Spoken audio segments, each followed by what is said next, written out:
بسم اللہ الرحمن الرحیم۔ السلام علیکم ورحمۃ اللہ وبرکاتہ۔ عورت کے پاس پیچھے کے راستے۔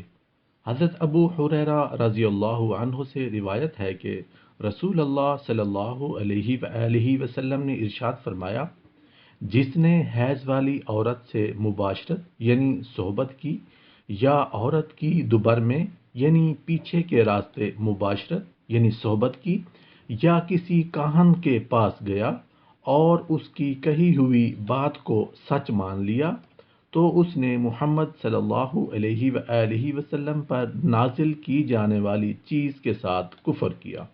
میرے دوستو، اللہ پاک نے حیض والی عورت کے ساتھ مباشرت یعنی ہم بستری یا جمع کرنے سے منع فرمایا ہے۔ عورت کو پیچھے کے راستے یعنی دوبر میں ہم بستری کرنا گناہ کبیرہ ہے۔ اللہ پاک ہم سب کو اعمال صالحہ کرنے کی توفیق عطا فرمائے، آمین یا رب العالمین۔